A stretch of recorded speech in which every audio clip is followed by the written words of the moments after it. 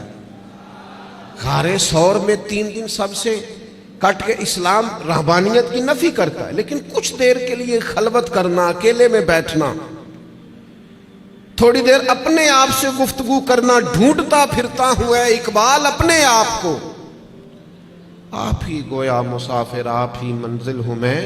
زمانہ بیت گیا، ہم نے اپنے آپ سے بات ہی نہیں کی. اپنے آپ کو بھی تو کٹہرے میں لانا ہے نا، اپنے آپ سے بھی تو کئی سوال پوچھنے والے ہیں نا، اپنے آپ سے بھی تو بات کرنی ہے نا کہ میاں تیرے اوپر اللہ کی نعمتیں کتنی ہیں اور تیری محنت کتنی ہے، حساب دے. اللہ کے انعام کتنے ہیں اور جواب میں تیرا شکر کتنا ہے، حساب دے.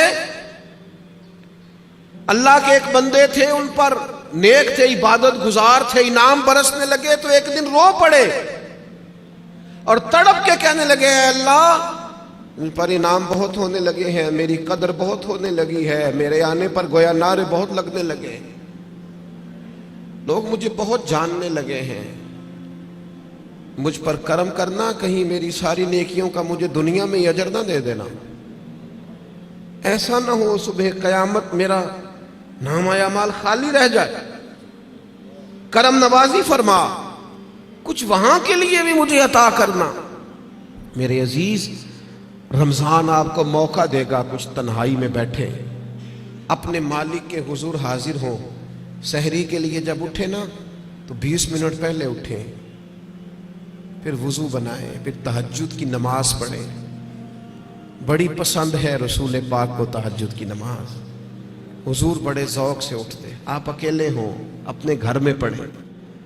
اس عبادت کے بعد اللہ کے حضور حاضر ہوں، اپنے لیے امت کے لیے کشکول طلب دراز کریں، لیکن اپنا محاسبہ کریں. ساری زندگی دوسروں کا حساب کیا ہے. وہ حضرت موسیٰ کلیم علیہ السلام نے ایک بہت نیک آدمی سے کہا، بہت نیک آدمی سے، کہ آپ بتائیے بستی میں سب سے گناہگار کون ہے؟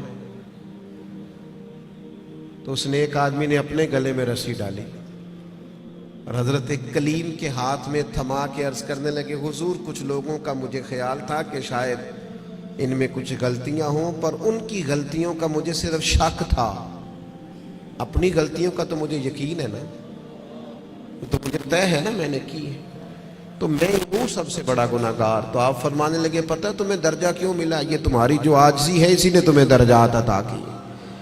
اپنے آپ سے تو مدتوں ہو گئے ہم نے اپنے آپ سے کبھی بات ہی نہیں کی.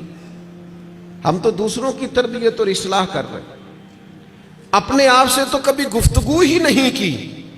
کچھ وقت اپنے آپ کو دیں، اپنے ساتھ کلام کریں.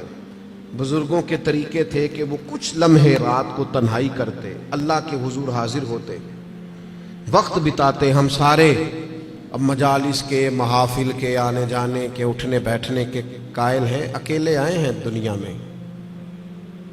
جب جانا ہے تو پھر اکیلے جانا ہے. قبر سے لے کر قیامت کے قائم ہونے تک تنہا رہنا ہے. تو تھوڑی سی تنہائی تھوڑی دیر کے لیے کرنا شروع کریں نا اللہ کی بارگاہ میں. تو یہ 5 باتیں آپ کی خدمت میں نے رمضان کے تعلق سے عرض کی ہیں. ایک گزارش میری آپ سے اور ہے بات ختم کرتے ہوئے، یقیناً آپ توجہ کریں گے. اپنی زندگی سے تنقید بہت زیادہ نکال دیں. ہماری نہ کچھ آنکھیں زیادہ کھل گئی ہیں جو زیادہ ہی تنقید. اللہ کے بندے ہیں ہم سارے، اس قدر زیادہ میں تنقید سننے لگا ہوں. اصلاح کرنا، میں ابھی حرم شریف گیا تھا، میں نے واپس آ کے بھی دوستوں سے کہا، وہاں بھی کچھ دوست کہتے ہیں وہ دیکھو وہ کیا کر رہا ہے. میں نے کہا یار تیرا کیا خیال ہے، جو بڑے نکمے تھے وہ بلا لیے گئے، یہاں تو جو بڑے مقبول ہوتے ہیں ان کو حاضری کے موقع ملتے ہیں. ہر جگہ غلطیاں ہی ڈھونڈتے ہو، صرف گفتگو کے موضوعات ہی تلاش کرتے ہو. اللہ کے بندوں کی خوبیاں بھی تو دیکھو نا. کم از کم ایک ماہ ایسا ضرور گزارے جس میں صرف خیر تلاش کریں، اچھائیاں تلاش کریں، تھوڑی دیر کے لیے صرف نظر کریں لوگوں کی جو اعمال کی غلطیاں ہیں. عقیدہ تو چلو ایک بنیادی چیز ہے، تو میں عرض کروں گا تنقید والی زندگی اور ہر وقت کمزوریاں ڈسکس کرنا. ہر وقت آپ کو پتہ ہے سیدہ عائشہ صدیقہ فرماتی ہیں حضور کی طبیعت کے مطابق اگر کبھی کھانا نہ ہوتا تو چھوڑ دیتے، لیکن کبھی اس میں سے نقص، تو جو رمضان میں بھی جھگڑے ہی کرے اور نقص ہی بیان کرے اور ہر جگہ کے بیان کرے تو اس نے فلسفہ کیا سمجھا. تو یہ 5 چیزیں جو میں نے آپ کی خدمت میں رکھی ہیں، میں امید کرتا ہوں آپ اس پر توجہ کریں گے. اللہ کے حضور دعا ہے مالک ہماری اس حاضری کو قبولیت کا درجہ عطا فرمائے.